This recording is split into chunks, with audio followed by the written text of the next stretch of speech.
friends, welcome back to Farm Girl Diaries. My name is Caitlin, and we are finishing up a trilogy I started months and months and months ago. We are at the end of the garden season, so my life has slowed down a little bit. I still have some preserving I want to do here and there, but my main day-to-day is really slowed down a little bit. So it's time to turn our attention to herbal remedies.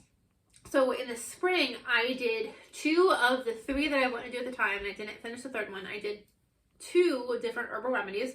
One was fermented garlic and honey, and one is elderberry syrup. So if you haven't watched those videos, I do a playlist for herbal remedies that we're going to be continually growing. Those 2 are in that playlist. They both have their own added benefits. Elderberry syrup is just a great thing to take every day. I think at this point, everybody knows of the benefits of elderberry syrup. And fermented garlic and honey is really good. You can take it every day. Either eat a garlic or you can eat a honey or take a spoonful of honey. But it's also really good when you start feeling sick to kind of take more. Take a spoonful every time you walk by that garlic and honey.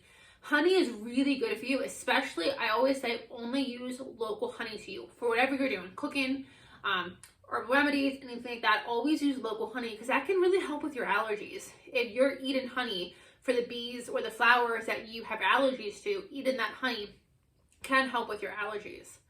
So the 3rd thing that was on my trilogy that I'm just now getting to is fire cider. So fire cider has made a bit of a comeback. I think a lot more people know what fire cider is, especially in the homesteading community. But if you're not a part of the homesteading community and maybe you're just a gardener, maybe you're getting into it, maybe you don't know what fire cider is. So fire cider is a tonic that has been made for hundreds of years. And it kind of disappeared there for a while, and it's been making a comeback since the mid-1900s, and now it's very popular. Again, you can buy it online. I believe you can buy it in healthcare stores. What fire cider is it's just this jar. We're going to be making it in a big half-gallon jar that you fill with all of these things that have great nutrients, great properties to them that are good for you.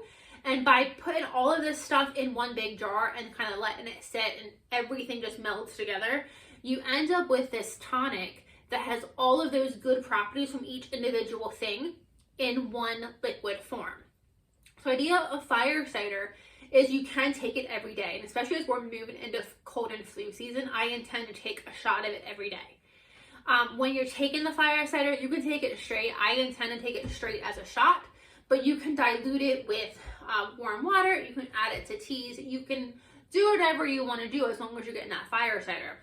You can also cook with this fire cider. So we're going to go into all the different things that are going to go into this that are going to be great for potentially cooking. The other great thing about fire cider is if you start feeling under the weather yourself, or you've been around somebody who is sick or feeling under the weather, you can take more fire cider, you can drink more of it, and it can help as a booster for your immune system, which means you could potentially ward off the cold that is currently fighting in your body or trying to enter your body to make you sick. So it's a great thing that you can take as a preventative, but you can also up as a natural remedy to hopefully help the cold not really gain traction. So I'm making this as one of my many things that we're going to do in the herbal remedy department, just to help give me that boost that I'm going to need. We're also going to be doing a lot of things, so stay tuned over the next couple of months. We're going to be making a lot of teas, making a lot of blends, making a lot of tinctures for if we do get sick.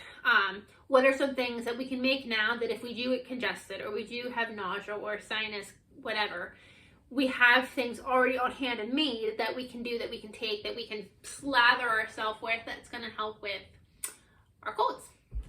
So let me get into the ingredients for this fire cider and we'll get started. Fire cider has a lot of different things in it. The main ingredient that you're actually going to make as a liquid is going to be apple cider vinegar. And apple cider vinegar just has a whole bunch of health benefits in and of itself. So the fact that we're starting with this great base of apple cider vinegar is a great start. I'm going to also pick up, I have prepared my board for this fire cider. So the one thing I really wanted that I wasn't able to get is horseradish. Horseradish is really great for opening up your sinuses, so it's a really great decongestant. I really wanted to get horseradish and I couldn't find it. I could have gotten prepared horseradish, and while it probably would have had basically the same effect, I wanted the horseradish root, and so that I couldn't find. But if you can find that, you want to get some horseradish root for the congestion part of this fire cider. So I do have some ginger on here. I just cut mine in chunks. I peeled mine and cut mine in some chunks. And the ginger is really good for nausea and digestion. So I wish I had more. I thought I had more ginger than I did. I don't. But what I am going to use, and I don't know if this is the best idea,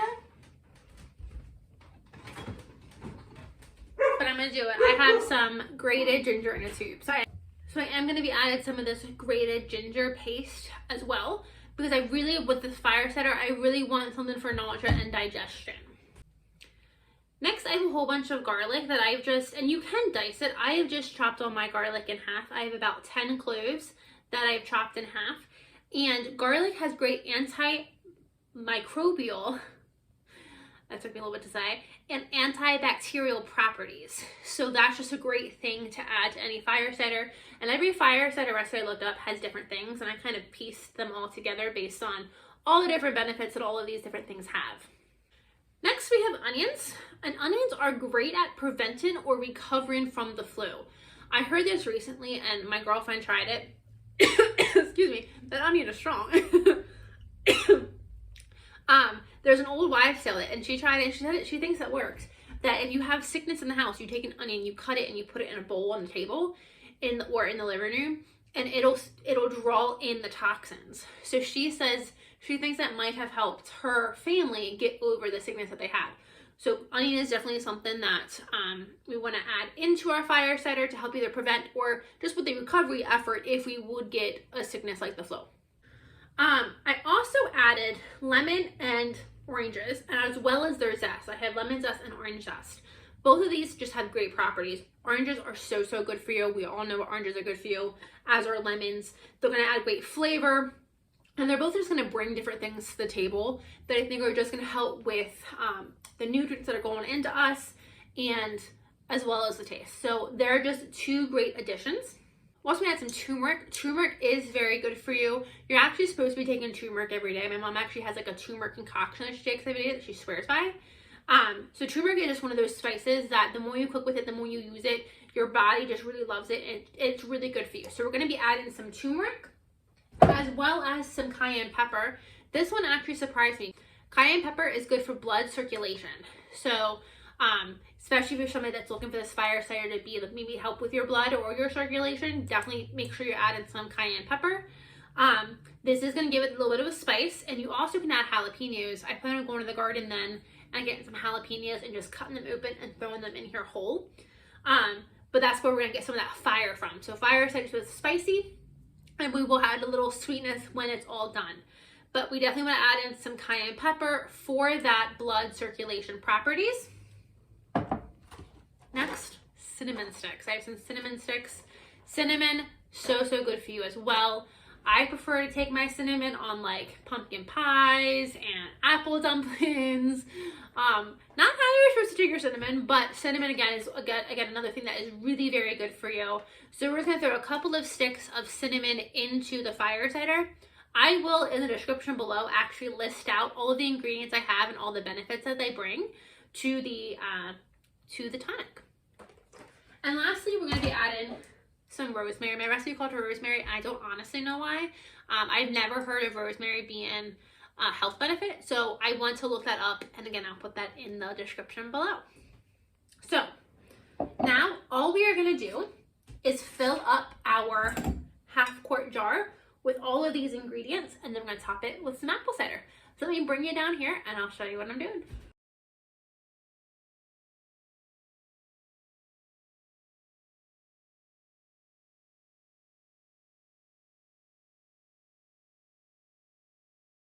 And that is it. That is our fire cider. This recipe I followed called for a lot of turmeric, potentially too much. None of the other fire ciders I saw were like this orange, so that's interesting. But we move everything, we can see everything in there. So now what we're going to do is this is going to sit for 4 to 6 weeks, and then we will strain it. At that point, when we drain all of the junk out, we'll just have the liquid left. And at that point, we will add some honey.